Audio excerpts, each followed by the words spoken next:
Julien, it's so lovely to see you again. Welcome to Talking Barefoot. Thank you. Glad to see you again. Oh, so nice. I mean, the last time we saw each other, we were just talking about how we were just coming out of lockdown. Yes. Just coming out of lockdown. Yeah, we both had a little extra baggage, possibly. We did.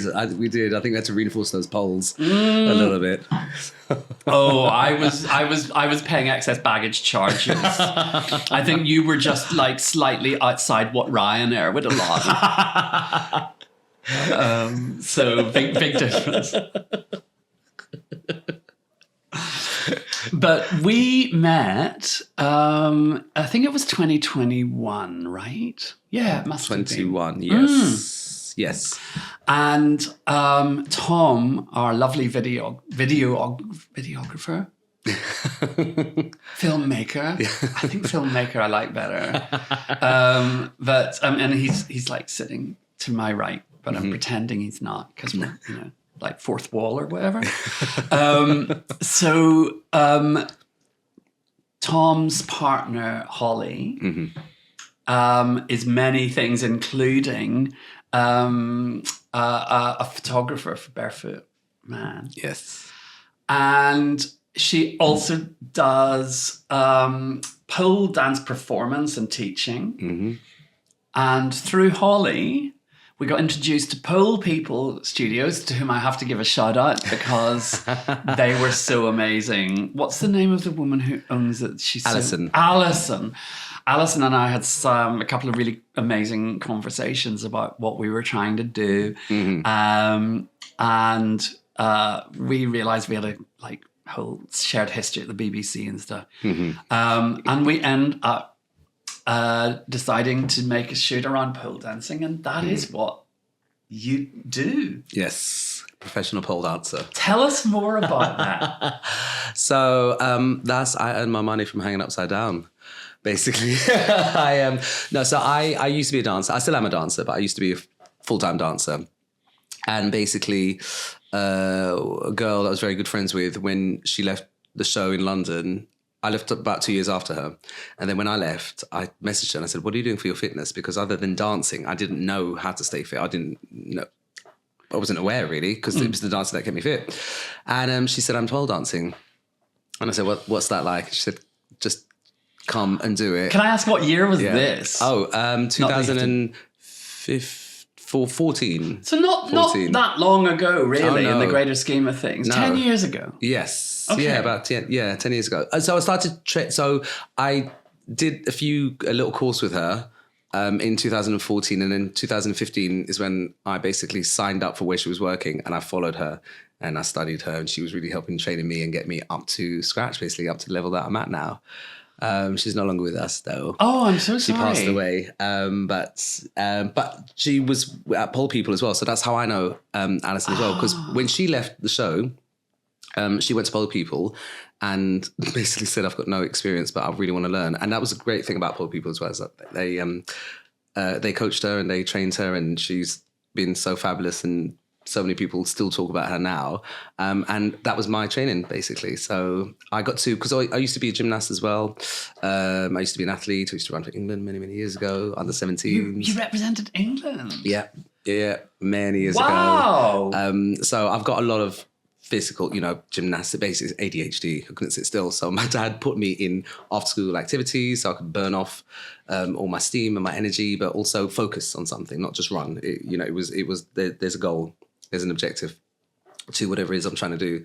I just felt like with pole, I was able to put all those fun skills in something and be artistic and also be a human, not be a number in a show. Okay, because being in the chorus line. Yes. Right? Yeah. Everybody having to do exactly the same thing as everybody else. And then when you leave, someone else will stay there. Even if you're principled, someone else will come and do it. But what's actually nice about being a pole artist and a circus artist as well is actually to feel like an individual. Like you feel like I feel like I'm in control of my artistic representation.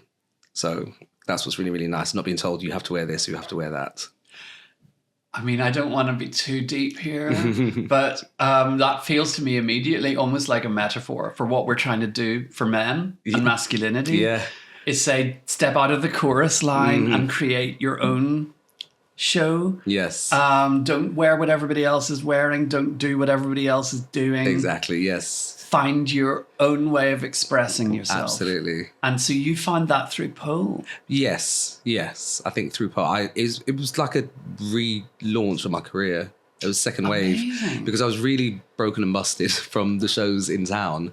My body was, hips, neck, everything was not good. It wasn't just sore. It was really, it was taking a beating. It was 8-9 shows a week. Very little time off and almost no time to recover. So being in the air, I learned how to... That's so brutal. Yeah, it is. It was hard. So I learned how to recondition my body and just not pound it, basically, to break. And I've the strongest I've ever been, the healthiest I've ever been, to be honest, the happiest, I have to say as well. Well, yeah. I mean, I think you look fantastic. Thank you. It's good lighting. You've no idea the hassle we went through over this lighting. But because we talked the other night before I got to London about doing this, and I was fascinated about the pole dancing thing because I think so many people, probably people watching this right now, will be thinking, I know what pole dancing is, and they are associating it with erotic performance. And that is like, I think that's a very common misconception. Or maybe not. Yes and no. I mean, yes, it does go hand in hand. That is an industry in itself, exotic pole. You have strippers, sex workers who use pole as well. So it's absolutely connected. And that's not me, but I respect that art, that form, that is a business. As long as you pay your taxes. Everyone always say pay your taxes. But it's not something that I think I would excel at. And also the misconception is that not everyone wants to see everyone take their clothes off. So to think that it's beneath you or whoever says, oh, that's vile, that's great. Not everyone wants to see that. That's an art form in itself. It really is. And it's something you can learn, but not something you can teach. And it's a very different approach in how you'd actually do that. But there are other genres of pole as well, which a lot of people now, I suppose with social media now, we are a little bit more exposed to, actually there's more sports gymnastics or sports acrobatics. And so there's and pole theatre. So there's a whole theatrical side of, telling a story of it as well. So there's a whole spectrum that is happening and developing very fast. And we talked about, and it's something we can explore over the course of this, we talked about how the nudity in Barefoot Man is a bit like your pole dancing. It's like, because it's nudity, people associate it with being transactional and erotic. Yes. And a lot of people, in other episodes, I've been exploring this a little bit. People have been somewhat abusive towards, like, some of the participants and towards me personally, because they feel that that's actually what gets them off. Yes. And also, we're up for that. We've signed up to that. We're in the firing line. We've put ourselves in the firing line. And not only from individuals, but also from corporate. Yes. Corporate, I'm just going to say large institutions. Some of them are commercial. Some of them might be, I don't know, universities. But you get large institutions who feel that they can be abusive towards us because we're doing nudity, and nudity is effectively something shameful and cheap. Yes. To use a couple of old-fashioned biblical words. So what I was really interested in that parallel. And I'm guessing, I can't remember now because it's 3 days ago and I can't remember anything. But have you sort of experienced that kind of, I don't know, off response? Yes and no. I'll be honest with you. Face to face, no. Okay. No, sure. Face to face, everybody's always no. lovely. I'll be honest with you. That sounded a bit arrogant. 9 times out of 10, as a performer, when you walk into a room with people, if you're a party, because of what I do, I'm going to be the most like exciting content, when you say, what do you do for work? And, I'm actually a circus performer, I hang upside down. So even before they can, I will say I do pole dance, and even before they have an opportunity to go, oh, isn't that like sordid or this, that, the other, but I usually just either whip up my Instagram and go, look at this, I'll do the backflip on there. And I try and keep it quite playful. Yeah. But also take control of the conversation. I'm going to lead it a certain way, because if you want to know what I'm doing, I'm not going to apologize, number one. I'm not going to give you half an answer, so then you'll fill in the blanks wrong. Yeah. I need to make sure that if I'm talking about me and the industry that I'm in, I need to be as correct as possible, so that people do understand that and then appreciate it. And I get it, it's not for everyone. That's fine, but I just want you to have the right information before you make a judgment on me and my industry that I'm so protective of. I mean, I totally get that, and I feel I do that too. I will get out my Instagram so that I can show people, this isn't porn. Yes. I'm not a pornographer, and I also do that thing of intercepting people before they have the chance. Yes. It's like, but it's because I anticipate. Yes, exactly. Yeah. That is going to be their response. Mm-hmm. So I think it sounds like you have that sort of, you're aware of that problem of potential I think before it becomes a problem, before it goes down the wrong road, let me just take you where it's supposed to be. Then you don't have to worry. I don't have to worry about you haven't had a preconception, and I don't have to now change your mind. I'm just showing you what it is. But I think the thing that's true in both cases is that neither of us should have to do that. Yeah, I agree, but we live in a world where... Oh, it's not a perfect world yet. It's not a perfect world, yes. No, that's for sure. But I think it's worth pointing out that absolutely. We shouldn't have to do that. I agree, we shouldn't have to do it. But I genuinely am excited, if people want to know, enlightening them and letting them know. Well, I'll be honest with you as well. In a lot of my shows... when people, if they're after I'll sit at the bar sometimes and they'll come. I do try to be a little bit incognito. But a lot of the people will come up and say well done, and it's 90% guys, straight men, that will come up and say okay. Yeah, and I really appreciate their comments. Well, I appreciate everyone's comments, but I really understand actually as a straight guy to come up to another guy, they've really had to think about and formulate and build up the courage to go to another guy and say, well done, even though I was like hanging upside down, half naked or whatever. But, I tried to bring the art and the skill and the strength to it. Another woman... But sorry, just on the point of the guys who do that, they're not just having to build up the courage. They've obviously, first of all, had the motive. Yes. Yeah. Let's talk about the motive. Why are they coming up to you to congratulate you? Well, I think it's because I did something that represented everything, in terms of artistry, in terms of strength, in terms of flexibility. I like to play my characters a little bit fun as a guy. So it's I always find I'm a little bit inoffensive. So I don't look like I can take their woman, but I also don't look like I can be a threat to them. But then they still look at me like, oh, that was those skills were a bit mad. I mean, what's going through my mind is the idea that you're performing something that men can admire, men who have not left the old school rules. Yeah. They're probably not like, they're not Andrew Tate. No. Otherwise they wouldn't be at the show in the first place. No. But,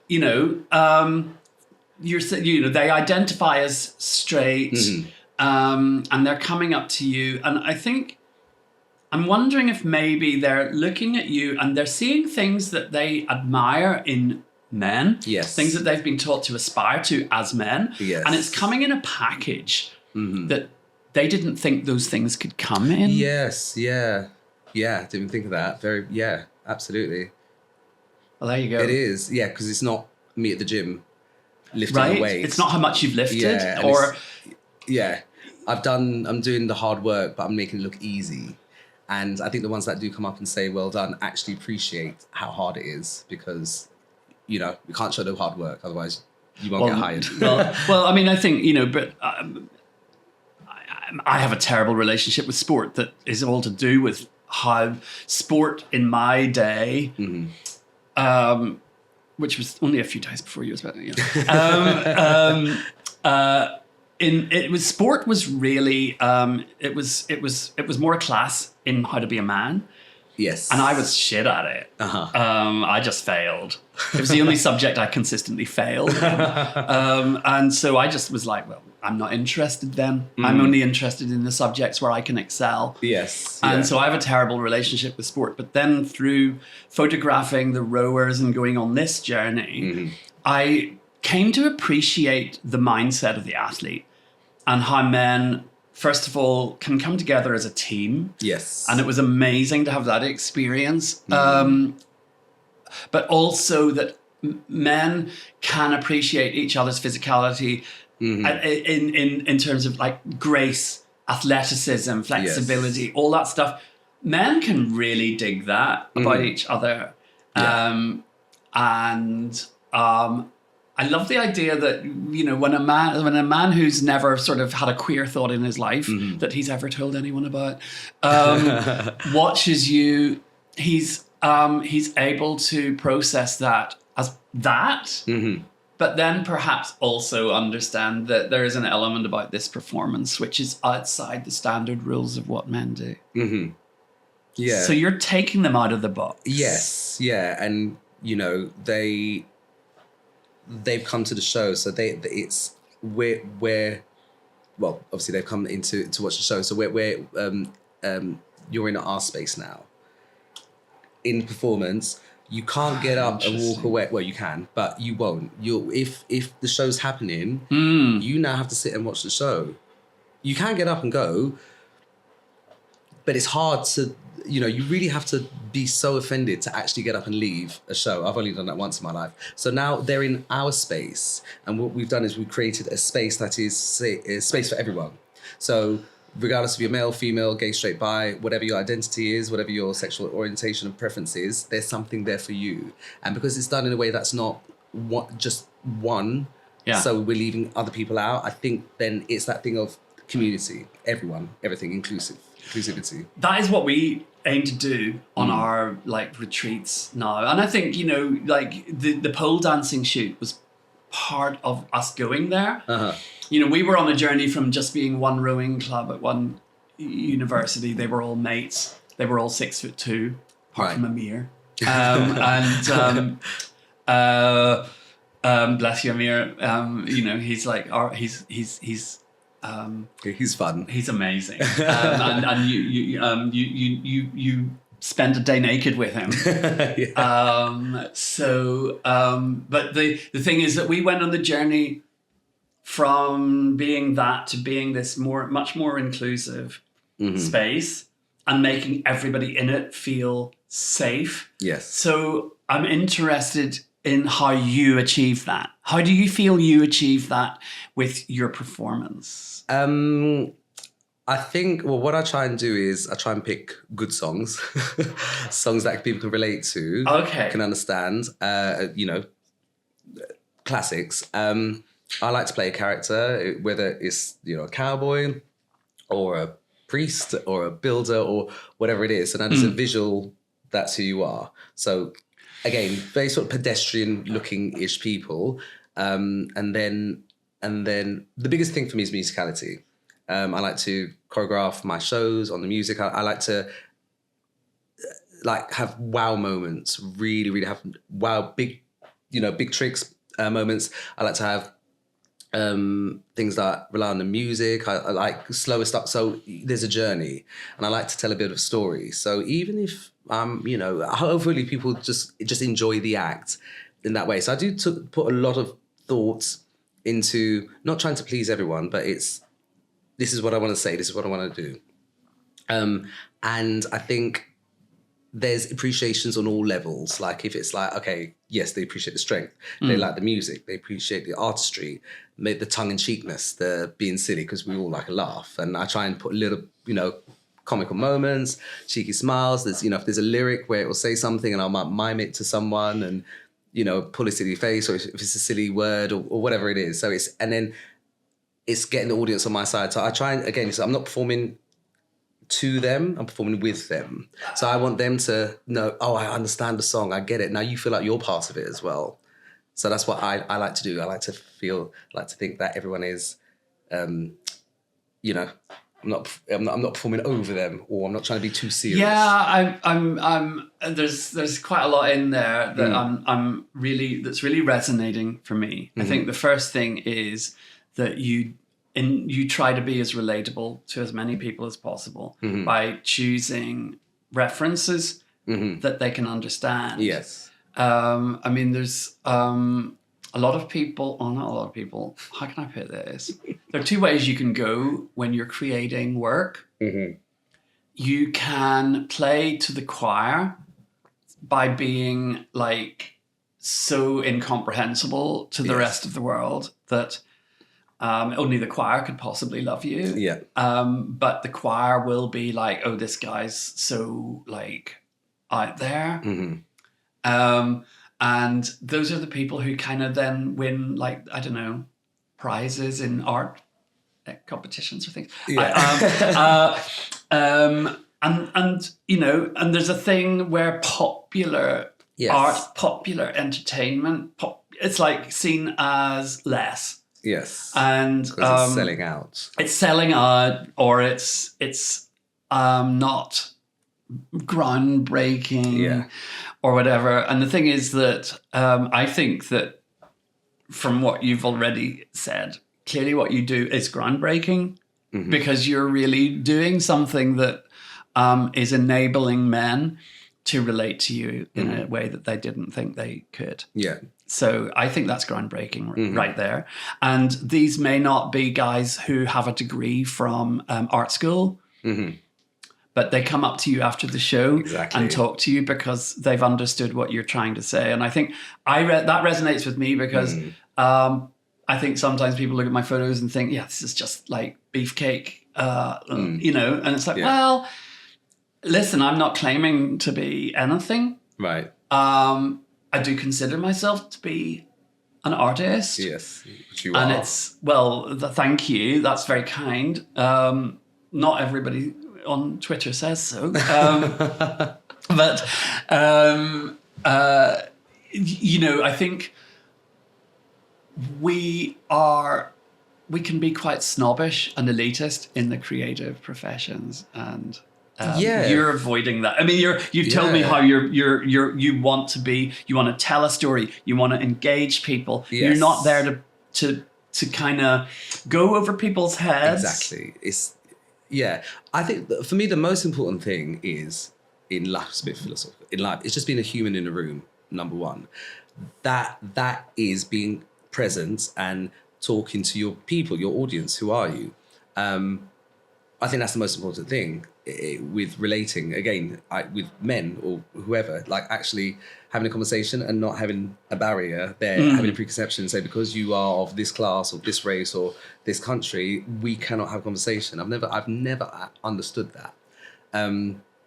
But the irony of what you were just saying then about the snob elitist world is actually most of the negativity, like any negative comments I ever got on social media or to my face, was actually people in the business, not an audience member or not someone who was paying ticket. It was people essentially who I was competition with. So obviously that's another angle it comes from. Yeah. My dad always used to say, always remember, anyone doing better than you is never going to criticize you. That is very true. They'll give you advice, but they'll never criticize you. Yeah, unless they're scared that you're going to be better than them one day. Well, this is it. Then that can happen. Then you are better than them. So that's true. Yeah, they've seen the future. Yeah. So that's how I've always been very careful of how critique is given. If someone is genuinely trying to, help me or trying to, plant a little seed, Oh yeah, And absolutely. then start self-deprecating. I mean, I've learned, even the people who sometimes set out to just like troll me end up teaching me so much, because it's like they're trying to trigger me. Yes. They're baiting me. Yeah. And it's like, all right, what's my response? And sometimes it's helped me to define things. Right. They're always quite vague because they don't have a specific complaint. Yes. But I have to have a specific response. So is how it kind of affects me, I guess. Right. And sometimes it's really helped me to define what I do. Because people have said, like somebody said, oh, yeah, this like, was it, like Angus went, what was it? Somebody said, lost his way. I remember you said this, yeah. Yeah, lost his way back in about 2016, 2017. Somebody else in another forum said, yeah, he ran out of ideas. And it's like, okay, did I lose my way? Did I run out of ideas? Maybe I did. Let's do a stock take. Yeah. And it's like, no, I moved on and I did. I wanted to do different things. And I didn't necessarily want to keep pleasing you. Yeah. You grew, they didn't. So. Kind of. And, you doing the pole thing was almost like us saying to all the people out there who think that we are some kind of sex project, we are doing this because we're not. And because we are confident about that. And we're confident enough about owning that to do something that you are not going to understand. Yeah, but not even brave enough to even try. To then say, oh, it's not worth it, or actually have a valid opinion about it. Right, exactly. So, it's a challenge as a creative, but I love. Well, I mean, I really enjoyed the day that we spent together because you were sharing with the guys this thing, and as athletes. I mean, we had a mixture of people in the room because we had Richard, who does pole dancing. Yes. And was an older man in the project. And it was great to bring that to the. I mean, I think he was the first guy with more miles on the clock and more tattoos on his body than pretty much anybody. So. With the Warwick rowers, I never had to worry about tattoos because none of them had them. And then here's this guy, and actually he's turned his body into art through these tattoos, and I thought that was amazing. And he also, was doing pole, and all of this was about him owning, his body and his identity, which I really, really. Love. And we had Nick, who's LGBT and quite the warrior on social media. Right. And then we had two straight men from the rowing days, Lucas and Amir. Yes. And I think that they were all super engaged in very different ways and from different perspectives on this masterclass that they were getting from this guy on pole dancing. And I loved that. Yeah, I think I've always said to everyone, I think everyone should try pole once. Just try it once. Because we all want to try it once. So that is a bucket list. But I think as well, as a guy, if they do find themselves in a pole class, there's, they want to do, I call it flag. There's about 4 moves that go, I want to do this, I want to do this, I want to do this. So they want to do strong guy moves. So possibly from a straight guy's mind, they're like, okay, here's my opportunity. I could actually, I've always thought about it and I've always seen it, but now I've actually gone to touch a pole. There's someone here who could potentially help me get that. And then you've got other people in the room who might want to explore their sexuality. Yeah. Or sensuality side of pole that could be more dancing. So that room there with those poles is just open to anything. Like, I think it was really wonderful. Actually, I had such a blast that day. And the energy was so lovely, and it was really, and the guys were so much fun. There was so much fun, and it was lovely. They just let me do what I needed to do, and then they just did it with me, right? Which was great. It was so much fun. Oh, yeah. And they trusted me, which is lovely. It's, that takes a lot, especially in that situation, being absolutely naked and then on a pole. Because I guess, actually, because even for myself, I've never, I've always, years ago, always said, I don't mind nudity and obviously pole, but I made a thing of never wanting to combine them. I remember this. Because remember, I said this to you. At first, I was a bit like, I had reservations because and again, in fairness, I don't know what I was worried about because it was just something I just decided not to do. No, I totally get it. I think when you are doing something that people are already confusing with something else, yes, you're not going to help them. Yes, to exactly. Confuse it. I thought I didn't want to give ammunition. Exactly. Because I wasn't, I had to think about it and obviously do more research on you and go and then say, and I went, no, actually, yes, I do want to do this. You didn't do too much. No, but obviously when Anderson got in contact with me as well, I trusted it, but I thought I need to make sure that I'm doing it for the right reasons and that it's represented well. And that's why the second time around I said, yeah, absolutely, I will. Yeah. I mean, that because I'd forgotten that actually, that you had those reservations. And when I heard that, I can't remember if I heard it first directly from you or from through a third party. It's like, oh yeah, well, Julian's like he's like, he always said he would never do nude pole. And I totally got that. And we've always been about redefining boundaries and highlighting boundaries where boundaries should not exist. Yeah. And I feel like that happened that day, maybe for you. Yeah, absolutely. Like I won't lie, I was a bit horrified at first going, okay, I'm getting naked first. Okay, here we go. You guys do it. Like I thought, I'm doing it first. Okay. I'd forgotten that bit. After that was not very safeguarded. I don't worry, it's fine. So okay, as long as we're forgiven. I forgive you. Thank you.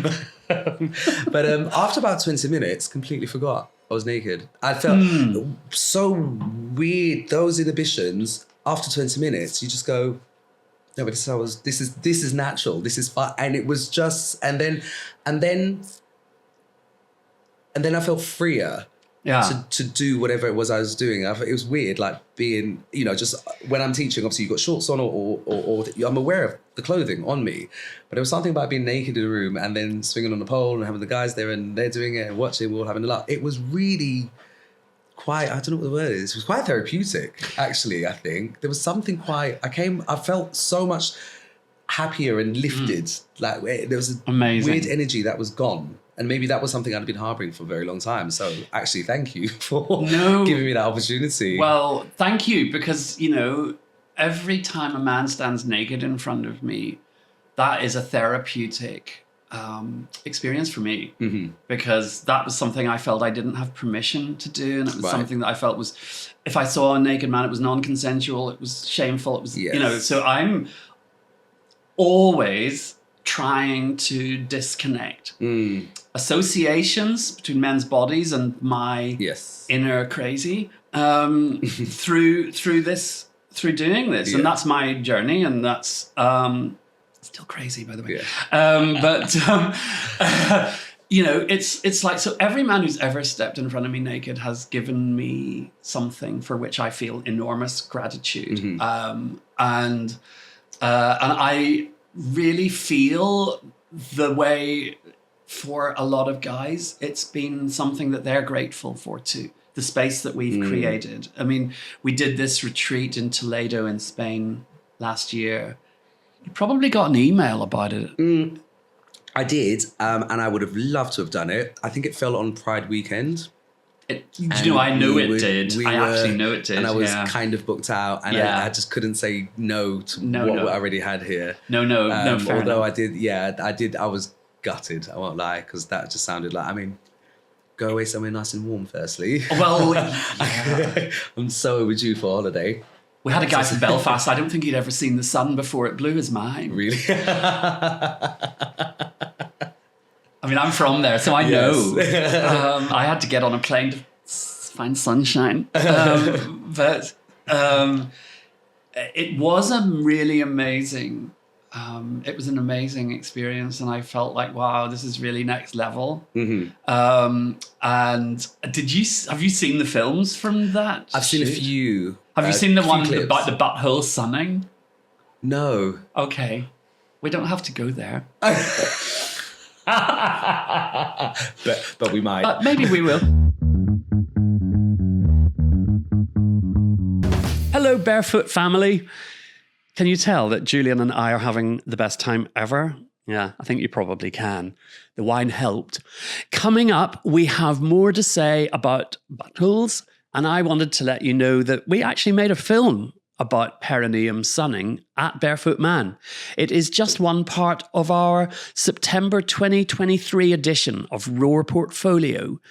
And you can find this back issue, plus a whole range of other great content at our website. Just click on the link below or head over to barefootman.org and get an exclusive podcast discount. And also remember, share this episode with your friends. And if you have any suggestions, please let us know in the comments below.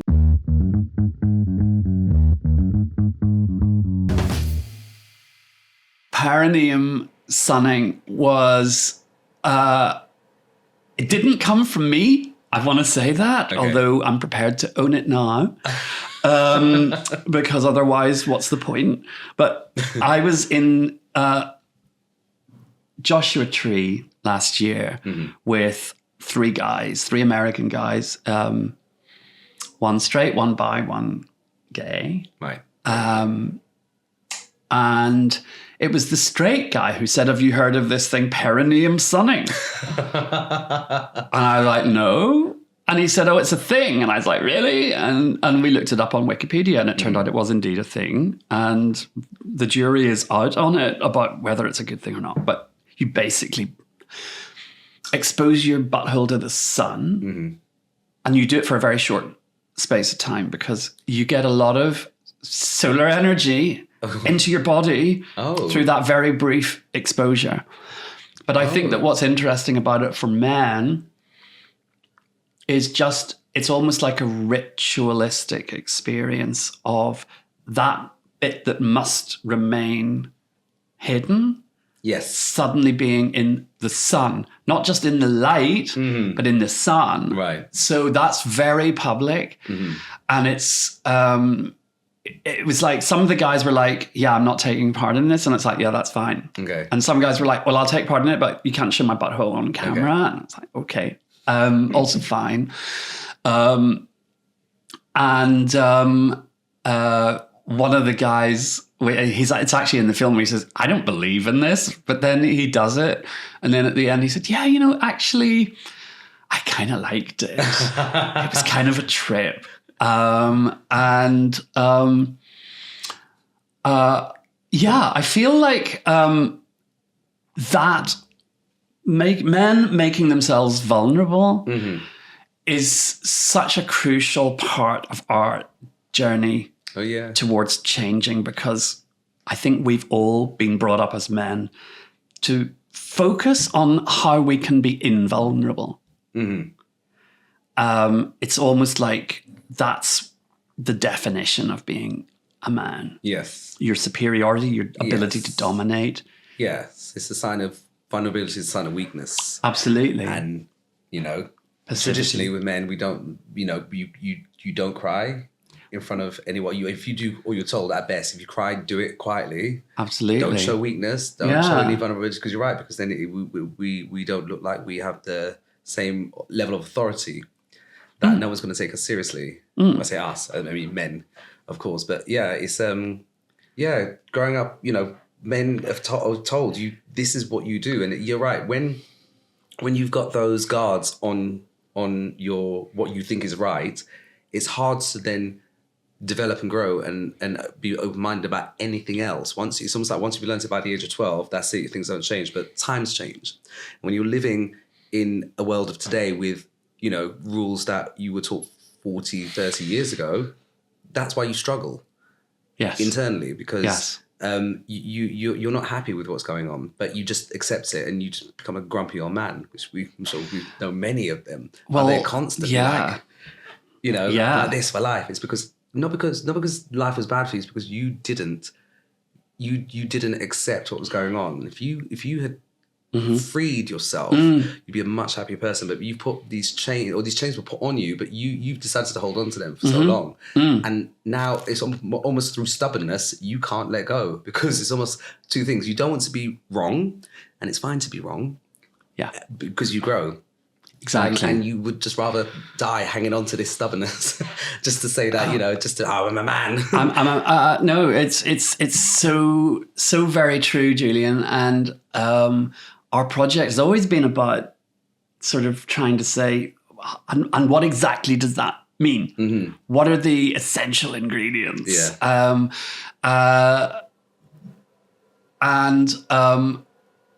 We were talking in another podcast to Susan McLaren, who's our head of policy for Barefoot Man. She's she worked in the cabinet office at a very senior level, and then quit Whitehall, went back to university and has a PhD in public policy. And she is advising us, based on the research that we do through the project, she's advising us on how to create policy guidelines, like for the creation of new policy, and education is going to be a key area for us, because we need to change the way men are educated, not just informal education, but in society. Yes. Because we grow up with all these rules. Like for me, I didn't understand it at the time, and now I understand it more and more every day, how sport was the very definition of everything that the whole society was geared towards telling me. But this was really the cutting edge of it. This was really where it was like, okay, if you're not going to learn the easy way, this is where we're going to give it to you, sort of, undiluted. Yeah. So I was not just weird or odd or whatever, it was like I was a pervert, I was, and I couldn't kick a ball, and therefore I wasn't a man, and blah, blah, blah, and we have to look at every level of how we educate young people, not just men. I mean, it's not our job to say how things need to change for women, because women, I think, are doing that very ably themselves. But we as men, I think, need to talk about how we behave towards each other and towards everybody else. It's a long, slow journey. It is. It's a long, slow journey. I just wish we could all just move together at the same time, because I feel like a lot of people are moving forward and some people get left behind, and then there's such a divide with you're so right. Even with like football teams, and with political parties. I'm not going to get political, but it seems to, if you, especially in America, they're very much you have to be either or. Either or. You can't be neither. For one, there has to be an extreme end of you are this or that. And even if you're not extremely one or the other, just for safety, you pick a party or a side or a team, and then you feel like you've got their backing. You're so right. So that's what happens. Like again, with sports, with a lot of things. It's like that's the definition of like status, I guess.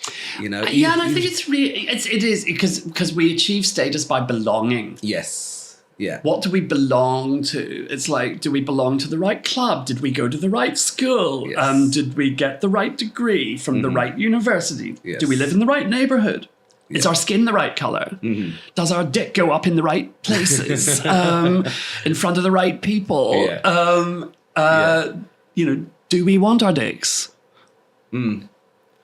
Because you're not allowed to not want your dick. Yes. And you're not allowed to not want your vagina. You have to kind of, you're defined by the team. Yeah. And it's very difficult to escape that, and I don't think any of us do. I mean, I tweeted something the other day, and I got missiles coming at me from both directions. Oh, because I was criticizing somebody who was a woman, but in relation to women's rights and equalities. And I got attacked because I was a man Right. criticizing a woman. And it's like, yeah, but I mean, well, first of all, I'm queer. So equalities is part of this woman's job title, not just woman. She's like the minister for women and equalities. Right. And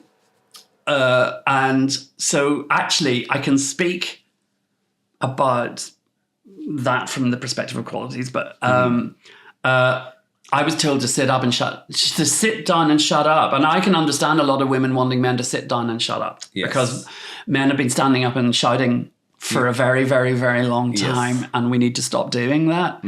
And some guy, a Tory councillor actually, said mansplaining, and I thought, and I just went, explain that again.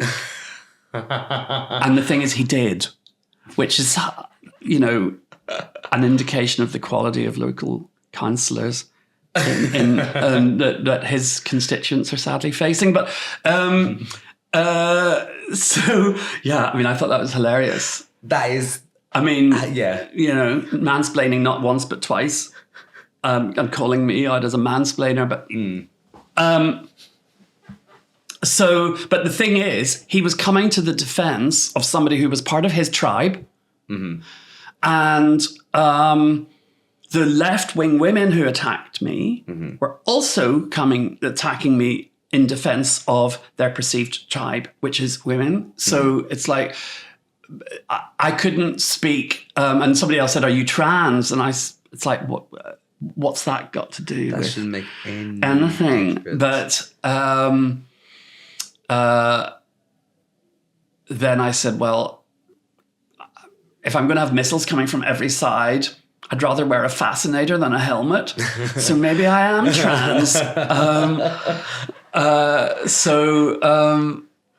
Yeah, it's this thing of how divided we are is really a problem. And I think that the thing is, it's being, there are people pouring fuel on the fire. Oh, absolutely. Yeah. And it's a product of social media and how that has effectively reshaped politics. It's reshaped how we live our everyday lives. Yes. As the comedian Michelle Wolf, who I love, said, isn't she great? She is so great. I love her. Her political jokes are just very funny. They're not offensive. They're really funny. They are really funny. Everyone laughs. Well, yeah. I've had a couple of people be like, she's too much. Oh, really? Oh, yeah. Yeah. Really? People that I was like, really? But anyway, she did a bit, as we call it, about liking otters. And she said, so I posted on Instagram because that's how we know life happened. Yes. And I thought that's so hilarious because, you know, that is sort of become how we know life happened. And then people have come along, populist politicians, for example, but also these influencers and commentators on both right and left. Nobody gets left out here. No. And they have learned how to monetize that. And I see people saying things on social media and on YouTube channels and what have you, and I think there's just no way you actually think that. Yeah, I agree. It's so performative. Yes. And it's so obvious you're purposely trying to hit a nerve. Exactly. Because you want a reaction. Because we're unfortunately on TV, you know, I think this is why EastEnders is so popular, is because you always look at something. If you can look at something that's worse than you feel a bit better about yourself. Oh, so if you can jab someone and make them feel worse or bad about the thing that they're doing, then you just as a person feel lovely. You think, oh, excellent, like, because maybe what's going on in your life is not so great. So you just have to, like, you know, take someone else's joy away from something that they're doing. I mean, that is the very definition of populist politics. You choose a group and make them the kind of the group that everybody else can hate, and they're going to be the bottom of the barrel. Yeah, but you're right. It's down to because they know how to monetize it. Yeah, they don't believe. I'm sure they don't believe what they're saying. You know how outrageous this is, and also. I almost feel like if you believe it, if that's your day-to-day, why would you say it online? Because that's how you live by it. You don't need to express that level of hatred. Because if you're a horrible person, I'm not explaining this right, but it's so unnecessary to say it because that's just how you live. Why would you go out of your way to say it? Oh well, they've recognised the value, the commercial value. Yes. And maybe they achieve a kind of validation, a personal, as well as money. Maybe they're also achieving some kind of personal validation because they've got X 100,000 followers. Yes. You well, know. if you appeal to a certain crowd, but I'm sure there are people that do feel like that as well. So if you're smart and you say X, Y, Z, and then that group of people start following you, now you are a leader, you're an influencer. You can again monetize on it. You can possibly run for a political party potentially, or get backing as well. So you don't, a lot. I'm sure they don't believe it. But it's for them. It's also to be adored. Everyone loves to be adored, admiration, whether it's false or not. If you say the things that everyone wants you to, you say the things that people want to hear, they'll love you, of course, whether you believe it or not. So some people will. Absolutely, I'm a sucker for it. I've had to learn to watch out for that one. I went to LA and I realized about a year, it's like, you got LA'd. And it was like, I signed a PR company up. They were dreadful.